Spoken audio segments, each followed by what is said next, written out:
welcome to Makawao Honganji Dharma Family Service. Do we have anyone that are guests this morning? Nope. Please rise if you're able, and let us begin the service with singing Vandana Tisarana together in both Pali and English.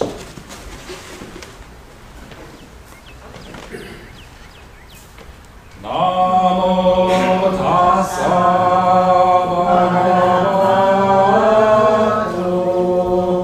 arahato sammasambuddhassa. Homage to him, the exalted one, the enlightened one, the supremely awakened one. Buddham saranam gacchami, dhammam saranam gacchami, sangham saranam gacchami. I go to the Buddha for guidance. I go to the Dharma for guidance.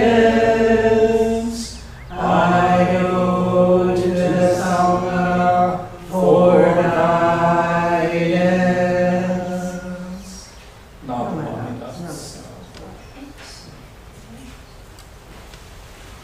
Thank you. Please be seated. We will now sing the Gatha Gasho Lingamita, which will be led by Reverend Carey. The words will be shown on the screen, and this will be followed by quiet meditation.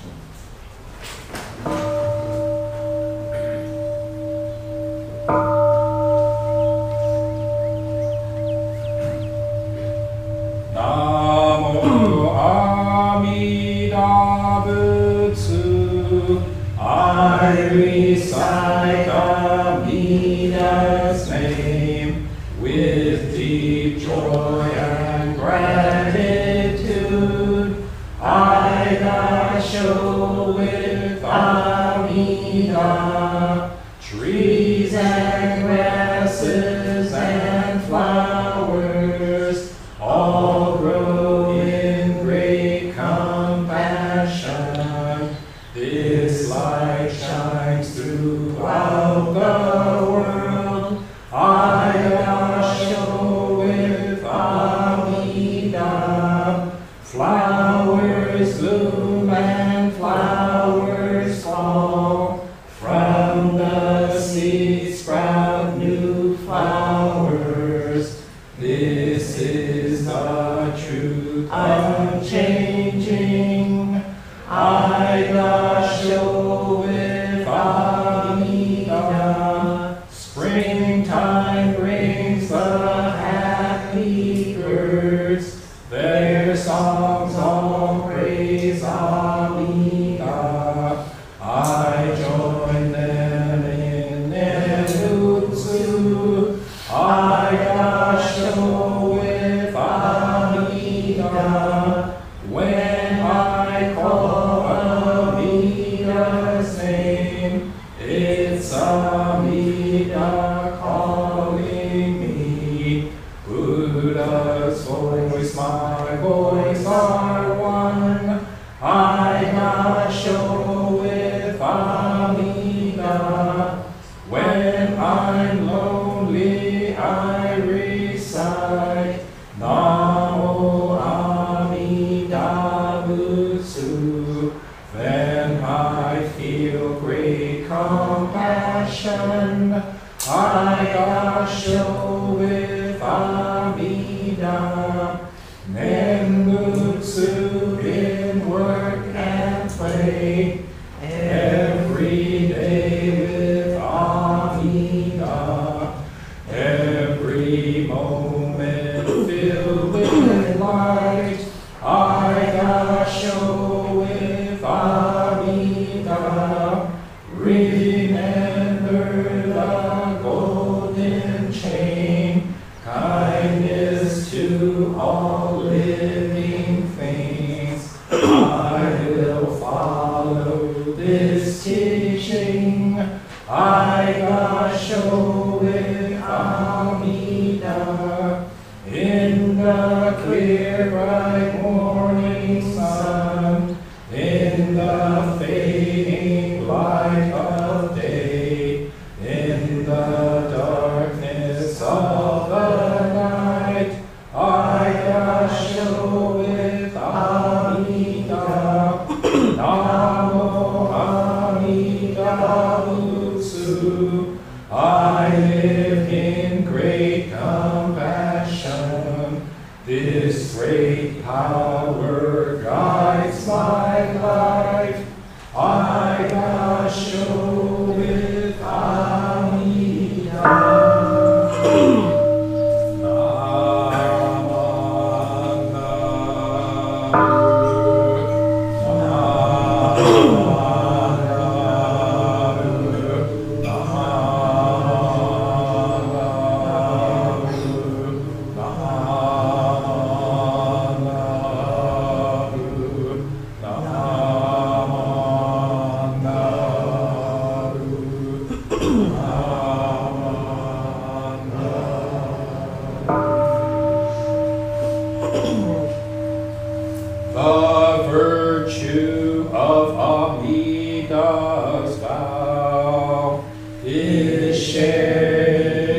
Each month, we remember all those who have been born in the Pure Land before us, honored ancestors, departed loved ones, dear friends, and beloved companions. During this time, we encourage everyone, both here in person and at home, joining us by live stream, to offer incense as an expression of gratitude.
Mahalo. Thank you very much. Let us all recite the golden chain of love together. Ready, begin. I am a link in an invisible chain of love that stretches around the world. I must keep my link bright and strong. I will try to be kind and gentle to every living thing and protect all who are weaker than myself. I will try to think pure and beautiful thoughts, to say pure and beautiful words, and to do pure and beautiful deeds, knowing that what I do now depends not only on my happiness or unhappiness, but also that of others. May every link in the newest golden chain of love be bright and strong, and may we all attain perfect peace. Namaste.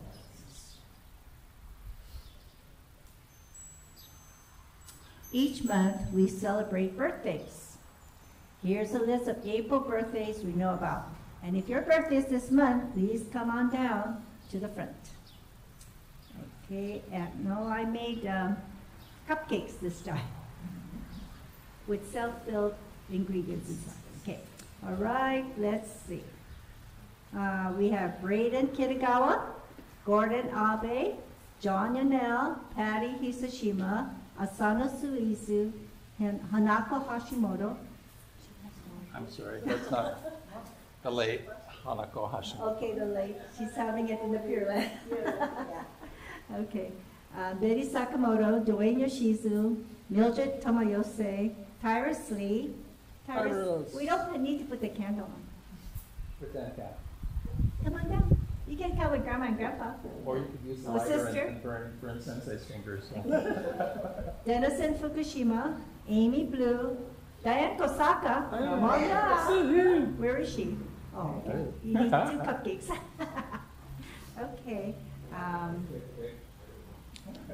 Nicole Galicino, Ruth Tokumaru, Elias De Jesus, Chester Rafanan, Anthony Jones, Robert Yoshioka, Gay Subanga, Quentin Cordomo, Hedy Sintani, Jane Loffer. Come on, Jane. No, not Jane. Where is Jane? Nope, not here. Not here. Mielani Nako, Oh, my. Okay. Anybody else? Anybody else want to come on down? Where's Kenneth? Come on, Kenneth. Yay. These are special cupcakes, so you might want to come on down. Limited edition. Okay. Oh, they got gummies on them? Oh, that's pretty cool. They're gummies, Easter gummies.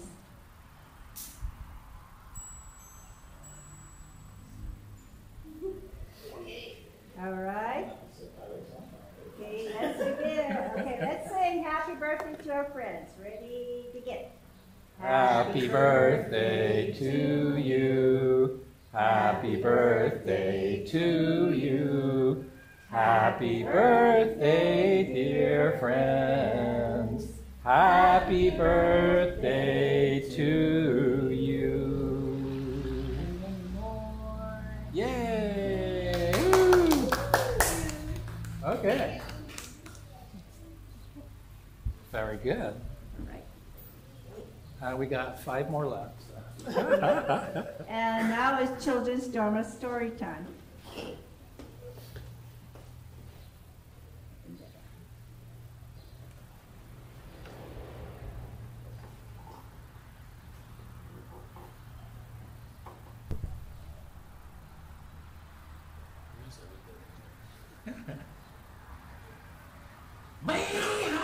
Oops. It's not moving. Oh, there we go. Too far. Go back. Okay. Well, you all know who I am, and this here is Lucy the Ladybug, and this is our love child, Baby Di. Okay, and where are we? So, Sensei, what happened to the other slide with all the scripts on it? I don't know. It's not working. Oh, there. Oops, it stopped. That's fine. Okay, let's reconnect. Well, in the meantime, I'll tell you a story. What do you say? There we go. Okay. We certainly do have a great story for you guys today, and brought to you by Auntie Jean, is Hello, Hello. Hello, Hello by Brendan Wenzel. This book is dedicated for Mom and Dad from BW. Hello, Hello by Brendan Wenzel. Hello, Hello. Black and white. Hello, color. Hello, bright. Hello, stripes. Hello, spots. Hello, giant. Hello, not. Hello, tongue, ears, hands, and nose. Hello, pattern. Hello, pose. Hello, shape. Hello, show.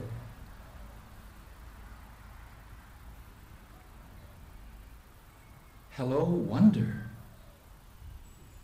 Hello, whoa!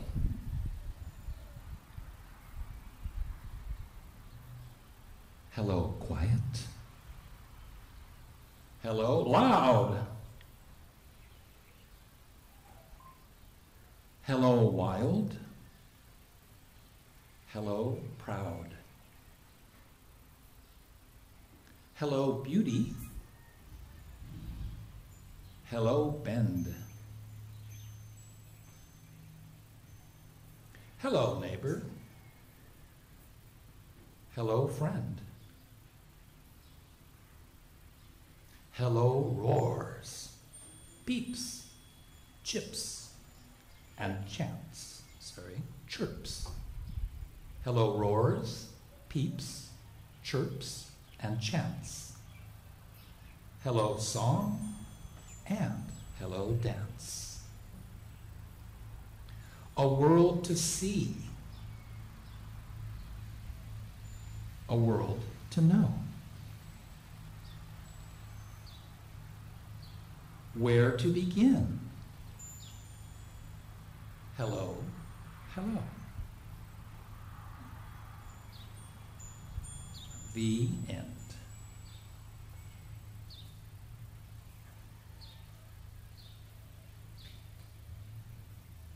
And the book continues with a note from the author when he explains why he wrote the book. And also, there's a list of all the animals appearing in this story in order of appearance. Isn't that amazing? And did you know that a lot of the animals that are on here are actually endangered or vulnerable or threatened species. So this is just the first page, and there's another one, and I think it was, sorry, I can't see, 92. There's 92 animals in the book. So if you get this book, you can check them all out. And there you go. And that was the story, Hello, Hello, by Brendan Wenzel. Hey, wasn't that a great story? Hey, let's see, Tyrus. No, let's ask Kalena, because she just got like here. She's not going to ask me. Okay, Kalena, what part of the story did you like? Everything. Well, I loved everything too. That's right. I didn't know there was so many different animals. That's right. And I thought the best part was, how do you get to know somebody? What do you say, Tyrus? You just say, hello, hello. Okay. How about you, Baby Dot? What do you think? Oh, well, I want to go play with Hope and Akiko over there. And maybe Daddy will feed me too. Good morning. Thanks for coming. Okay, anyway. Sorry, you could tell, Sensei, that you didn't write a script for this part, so we'll just go ahead and end it right here. Okay. So, remember, kids, be good. But not too much. But not too much. Okay, very good. And now, Dharma school students and children under the age of 11, you're welcome to follow Auntie Sharon. I guess Auntie Karen's not here. To the social hall for Dharma school. And we lost the main camera. Ooh, that's not good.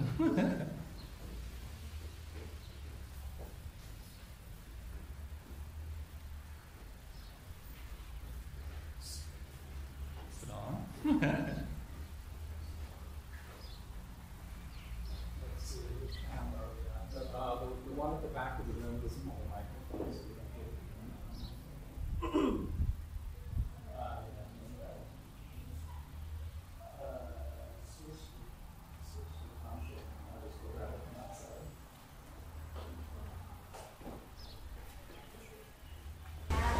It worked this morning.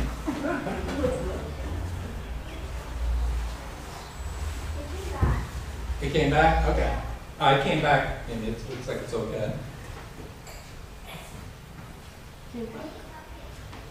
It came back on, so very good.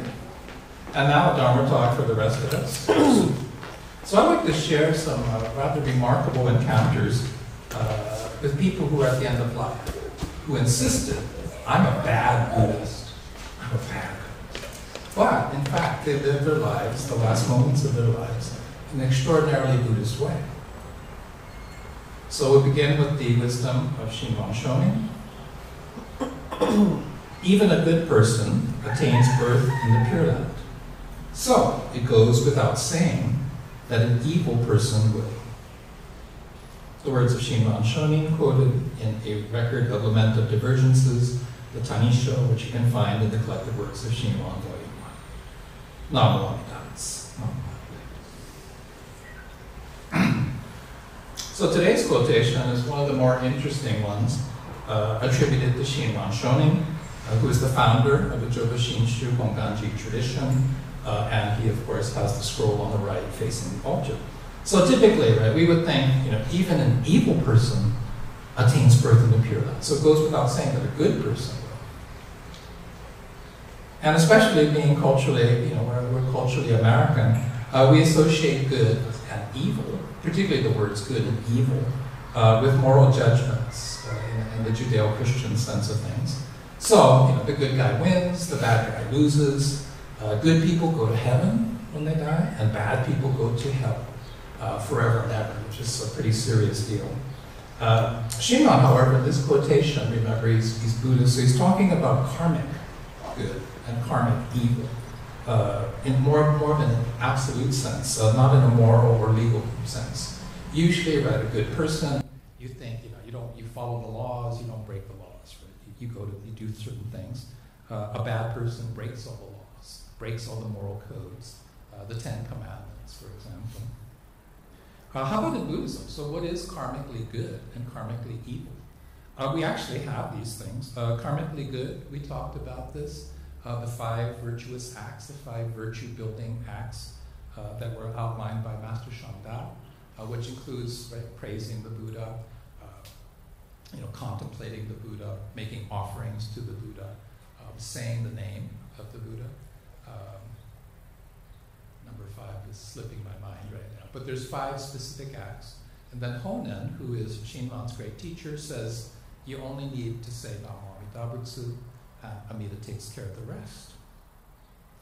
But, and then, you get super extra points if you can name the 5 grave offenses. Anybody want to give it a try? The 5 grave offenses. You'll see this, it actually appears in the 18th vow as the exclusion clause. It includes things like killing your mom and dad, drawing blood from a Buddha, disrupting the harmony of the Sangha. There's various things that are the 5 grave offenses. It also includes slandering the true Dharma. So if you said the Nembutsu, it's not good, that would be slandering the true Dharma. I could spend the next 20 minutes talking about all these things in detail. But the point just being, a lot of times it's easier to share these things in stories. So again, I'm a bad Buddhist. So like mother, like daughter. So Auntie V, she's 102. She's at the end of life. I get a call from the families, requesting an end-of-life service.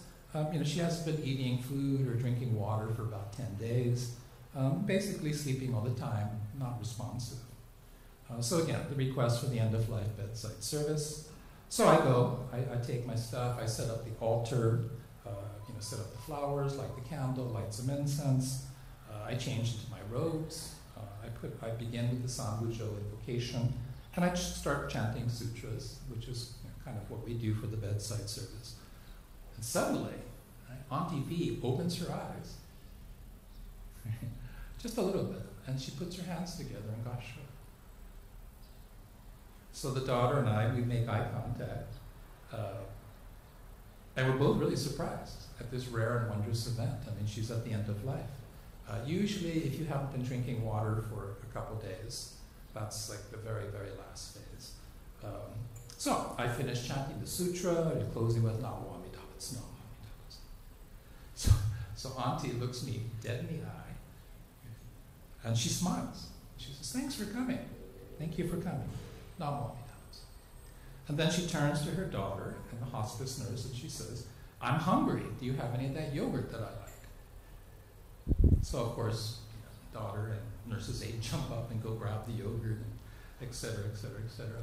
So Auntie comes all the way back, 102, end of life, hasn't been eating for 10 days, hasn't been drinking water for 10 days, and she wants yogurt.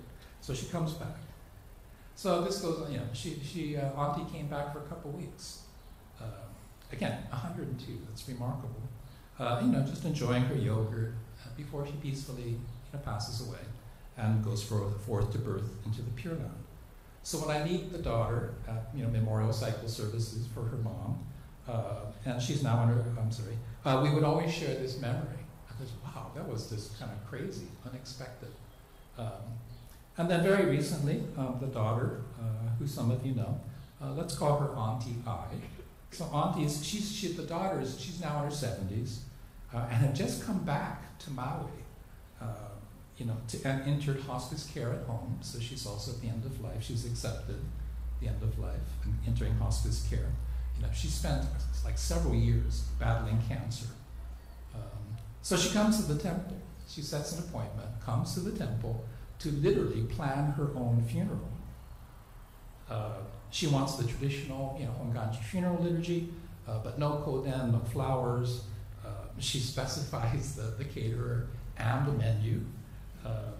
She asks her friends to be the MCs. She asks her friends to offer incense.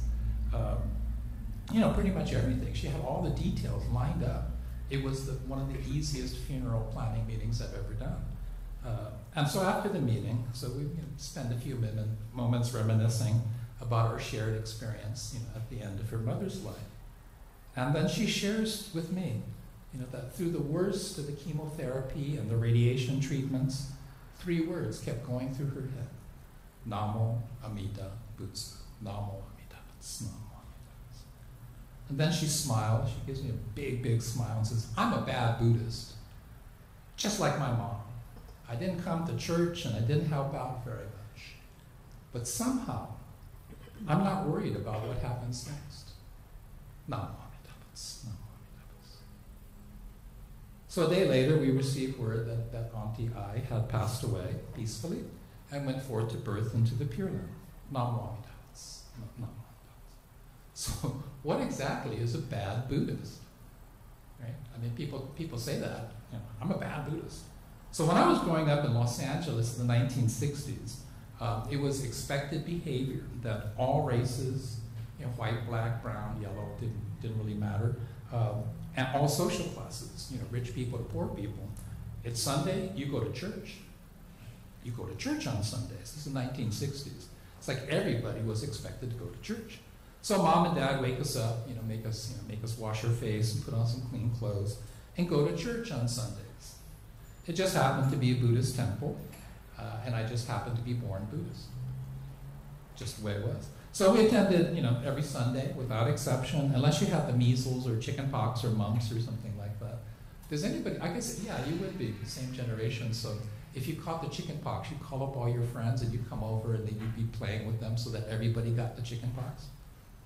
And then you developed a natural immunity, right? And the measles, and so, oh, yeah, George has got the measles, let's go play over there. Oh, really? Okay. Oh. And that's how you got immunities back in the day. So again, as good kids, right, we helped out at the temple events, we sold raffle tickets for the Obon festival, we moved around chairs and tables for big funerals, and we helped our dad and the other gardeners to keep the temple grounds perfectly manicured. It's just what you do. So once upon a time, right, being a good American meant going to church.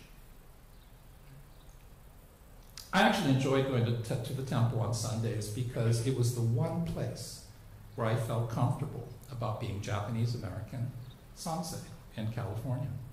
So growing up as a minority among minorities, the temple really was my personal refuge. If I know that if I went to the temple, everybody could eat with the chopsticks. Nobody was going to say, hey, you could eat with those sticks, which is something you get used to. Everybody knew that you never took the last piece of food. Unacceptable. Everyone knew you had to be a nice boy or nice garu, right? So that you would say please, you'd say thank you, you'd be polite, you'd study hard, you graduate from a good college, good university, you get a high-paying job, you get married, have kids, buy a house and a car. So in other words, right, we were expected to make the American dream come true, for our mom and dad, because it was taken away from them during the war. But by the late 60s and the 70s, going to church, it became less and less of a cultural value, at least on the mainland. And my understanding is the pattern's very similar here in Hawaii. So Honganji temples, right, once were the center of community life for Japanese and Japanese Americans. Why? Because of the segregation of the plantation villages. Right? Japanese village, Portuguese village, whatever. And then, as you get to statehood and the rise of Japanese American political and economic power in Hawaii, it changes. It changes. And then, over time, the boundaries between the cultural and racial identities, right, it's really blurred to the point where today, right, half of people in Hawaii, if you ask them, what's your identity, they identify as mixed, right? Not one in particular, but mixed. The mixed play. So they don't identify with a particular racial or ethnic identity. So, what does it mean to be Buddhist? To be Buddhist in 2025? So 50 years ago, right, being a Buddhist meant that you were a quote-unquote member a member of a temple, of a specific school of Buddhism. And as a member, you were expected to help out the temple by sharing your time and your labor and skills, making donations or helping with fundraising activities, which almost always involved cooking huge amounts of food. Actually, this is where I was going to stick in the slide of the sandwiches that Mimi made for refreshments today, because they look like little chicks. Oops, sorry, I gave away the trick. It's really cute, but she made a lot, so I hope everyone's hungry because we were expecting more kids. Okay, and the other one, right, is that you would encourage your friends to become members of the temple, to come along. You would bring your friends.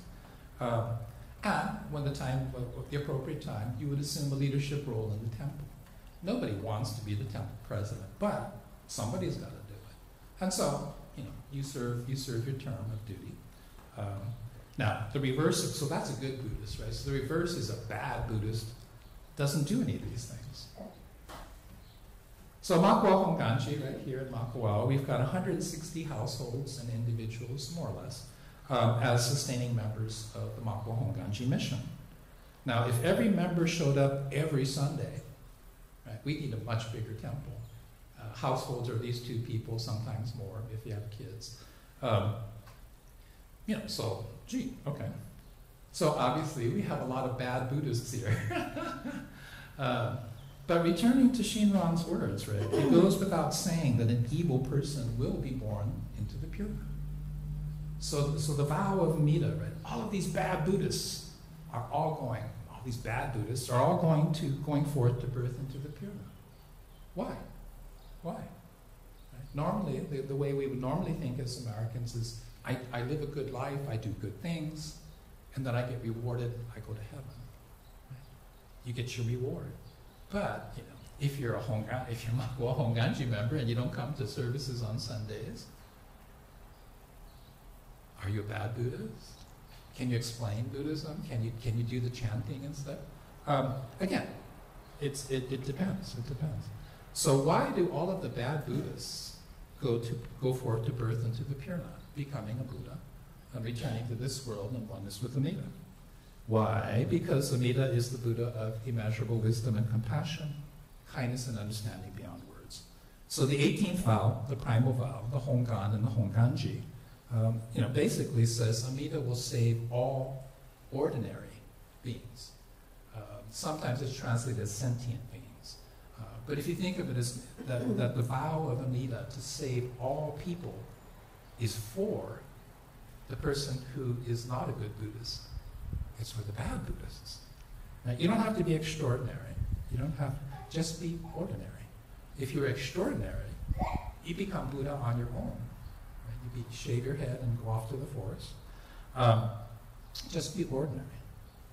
But ordinary, right, in this sense means just normal human being filled with blind passions. Blind passions are the things that hold us back, that create suffering in our lives, create suffering for other people. Ego is one of the simpler ones, which manifests as anger, greed, right, and delusion. Anger. If you don't do something that I want, I get mad. Right? Greed. I want more because I want it. Right? Delusion. Well, no, it's everybody else is the truth of impermanence. I'm never going to get old and die.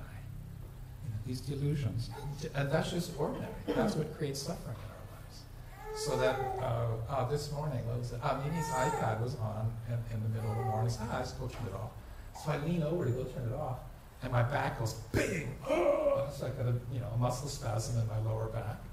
And I go, why don't you turn your iPad off? So blaming her. When in fact, it's like, no, Carrie, remember, engage your core, put your butt out, and then slowly lower yourself down without bending over and twisting. Because otherwise, you're going to get in there. So if you hear me moan and groan, that's why. So these blind passions, right? I blame other people. It's my ego talking. Right? And the 18th vow basically says, just say Nam Amitabutsu with a sincere heart, mind, sincere, right? Joyous faith, and aspiration for birth into the Pure Land. I want to be born in the Pure Land, become a Buddha, so that I can save other people. It's not just for me. It's for other people. If you line up these three things and you say Nam Amida Butsu, boom, you fulfill the 18th vow. You don't have to become a monk. You don't have to memorize all of the Pure Land Sutras or the Shoshinge. You don't have to become a Honganji minister. Although if you'd like to, it's an excellent job. Okay. All you have to do is just wake up to the absolute reality that you're already embraced by immeasurable compassion and infinite wisdom. So, right, why does Amita's vow apply? It's not because you're Superman, but because you're Clark Kent. Right? It's not because you're Wonder Woman. It's because you're Diana something. I can't remember her last name. But you know, you're not the Superman. You're just the ordinary person. That's why. Not because you're good, but precisely because you're bad. So Amita's infinite wisdom looks at Carrie and says, Carrie, what a karmic idiot. He will never be able to let go of his blind passions, even though he knows about this stuff. He studied this stuff. He studied the doctrine. And yet, he's still stuck on his ego. Ordinary human being. So, let me offer Carrie a path. So, a path to becoming Buddha just as I am, with my ego and everything. Nam Myo Amida. So today, you have to ask yourself, what does it mean to be a good Buddhist in 2025? What does it mean to be a bad Buddhist in 2025? Then ask yourself, which one am I? And ask yourself, which one do I want to be? Nam Myo Amida. So mahalo for listening, and may your day be filled with aloha.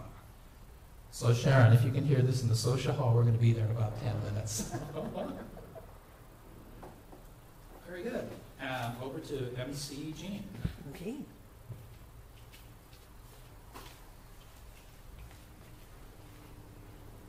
Thank you, Reverend Carey, for your Dharma message this morning. Let's all chant the Metta Sutta, the Loving Kindness Sutra. Let us begin. May all beings be happy and well. May no harm or difficulties come to them. May they live in peace and harmony. May I be happy and well. May no harm or difficulties come to me. May I live in peace and harmony. May my family be happy and well. May no harm or difficulties come to them. May they live in peace and harmony. May my friends be happy and well. May no harm or difficulties come to them. May they live in peace and harmony. May my teachers be happy and well. May no harm or difficulties come to them. May they live in peace and harmony. May they be happy and well. May no harm or difficulties come to them. May they live in peace and harmony. May my enemies be happy and well. May no harm or difficulties come to them. May they live in peace and harmony. May all beings be happy and well. May no harm or difficulties come to them. May they live in peace and harmony.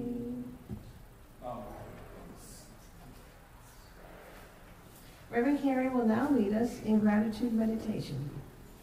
So once again, let's sit together quietly for a few moments.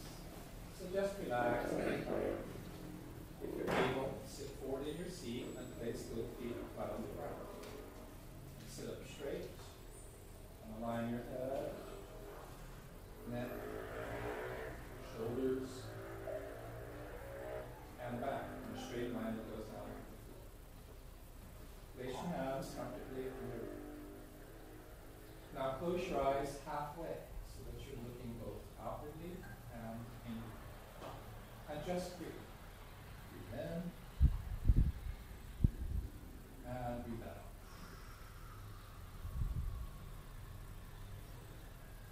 Breathe in and breathe out.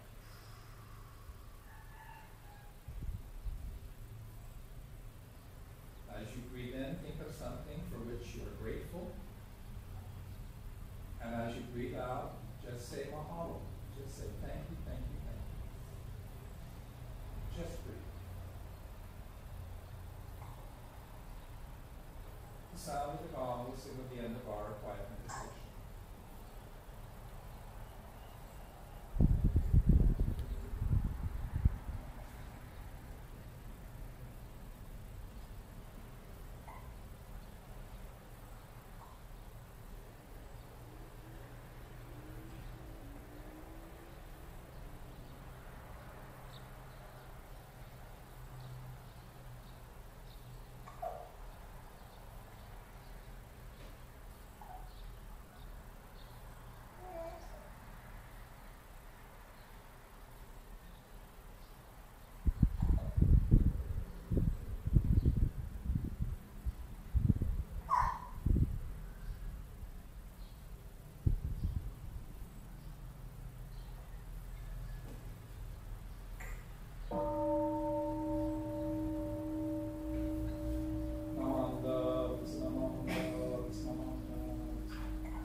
Thank you. Please rise if you are able, and let's sing Ondoksan, the hymn of gratitude written by Shinran Shonin, which will be found on the screen or on page 134 of the Red Service book.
Please remain standing and let us sing the Nembutsu, which will be found on the screen or on page 135 of the service book.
Let us cease from wrath and refrain from angry looks, nor let us be resentful when others differ from us.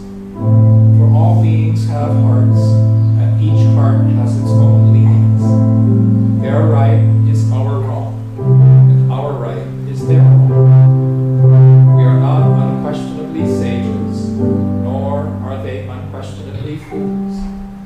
We are both simply ordinary beings.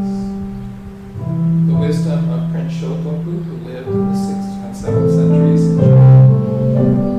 Not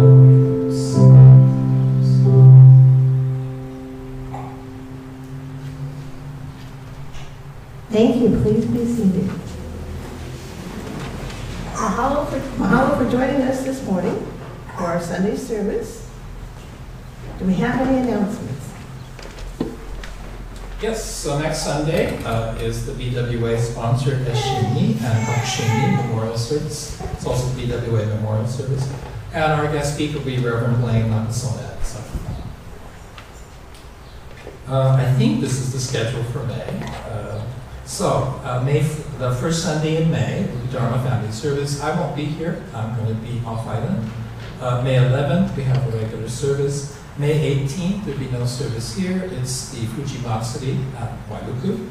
And then the 25th to be Dharma Family Service. This is, I think, the schedule for June. So that usually, traditionally, the first Sunday would be the baccalaureate service. So we celebrate our graduates, Dharma services. And then the garage sale is June 21, 22. So on the 22nd, the Sunday, we don't have a service here. Saturday, June 28th, is the Makawao Town 4th of July party. It is a party. Parade. And then the block party is that night? Or it's a July 3rd. Different day, sorry. And then there's 5 Sundays in June, so we'll be having a Dharma Family Service at the end. And just a note to say, Summer Garage Sale is June 21, 22. For the 2 weeks before that, so I guess starting around June 7 or 8, we'll start with the prep. So we're going to need lots of help. People have been dropping off lots of things. So it's big. It's absolutely huge. And I think that's all the slides that I had. Are there any other announcements? I have one.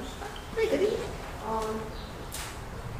On May, this is a May thing, on May 25, our BWA is going to sponsor bingo at Harimakua, and we always do this once a year, at least once a year.